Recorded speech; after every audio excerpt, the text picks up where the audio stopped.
I sit here tonight on the eve of the election in the United States in 2020. And more than anything, I sit here in mourning. You know, this election, more than any other, has just torn our country in two. And it's not entirely new. It's kind of the fruit of a tree that we've been watering for a long time. But I'm in mourning to see good people at such odds with each other. People that want good for themselves and their families and their country, and disagree on how to do that, how to get there. But what grieves me is the hatred with which we pursue that good.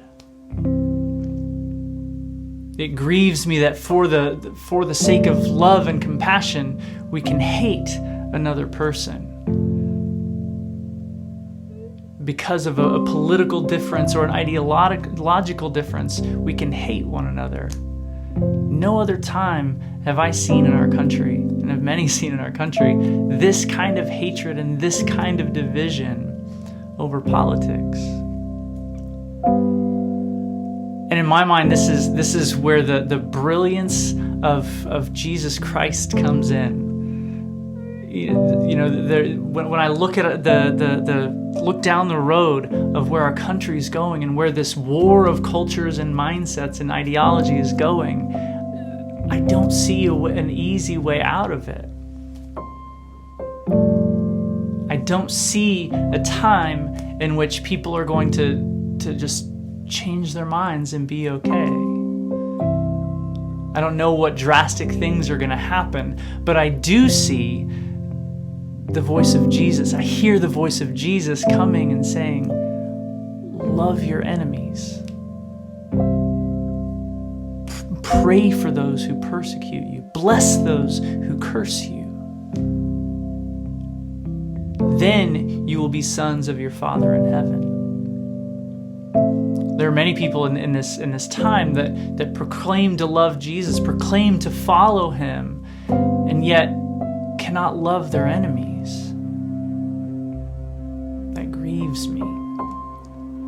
There are many here who are picking up the causes of Jesus. They're picking up the causes and the cares of the Bible, caring about the sojourner and the orphan, the fatherless, the downtrodden. But in doing so, they're hating those who they perceive as against them. Love will never come about through hate. We will not eradicate any of these mindsets through hatred and through force. So as I look at all these things and I watch all this discussion, all I see is an endless trap of hatred and fighting. So as we're on the eve of this election, I'm praying that many would come to know Jesus and be able to live and embody what he embodies. He embodies the ability, the blessed, amazing ability to love an enemy. And through that, find peace. Through that, find healing and redemption and reconciliation. It's only through forgiveness and loving those who we once hated that we will find reconciliation, that we will find healing where there's brokenness. So I encourage you, in whatever side you are on, to consider the fact that the more hatred we engage in, the more we get worked up, the more we paint as evil the other side, the more this cycle will perpetuate and will continue. There is no winning in this way.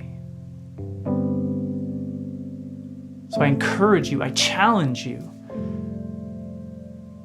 Learn what it means, seek what it means to follow Jesus in loving our enemies.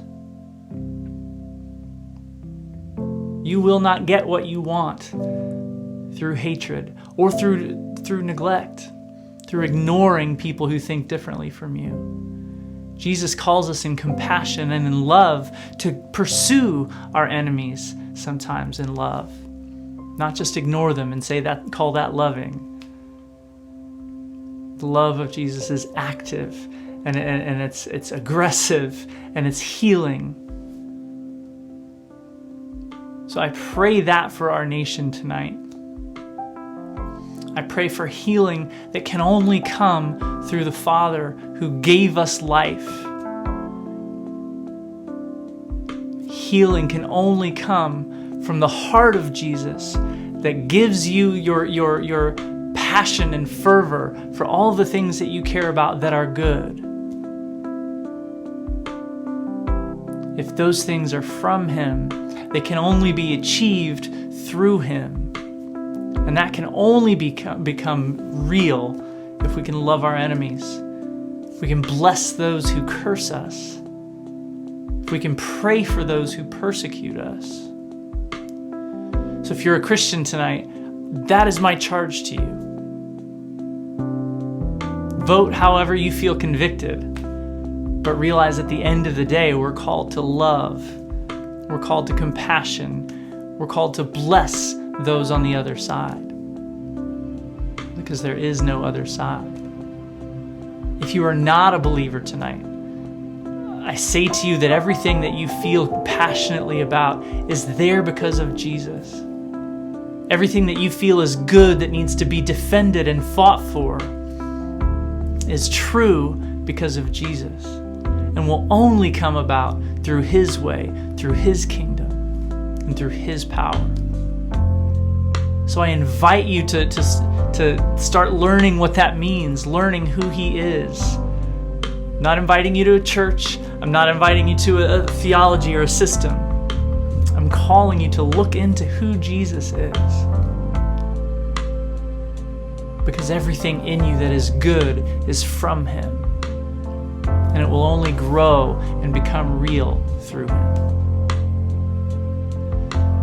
So I bless our country tonight. I pray for our country tonight and today and in the following days after this election. Who knows what will happen? But I do know that Jesus is true and is solid and will not be shaken in the days to come or in the months to come. No matter what happens in our government and in our country, Jesus is firm and will stand firm and will be there for you when you need Him. And He waits for you, and He is ready for you to lay down your life for Him.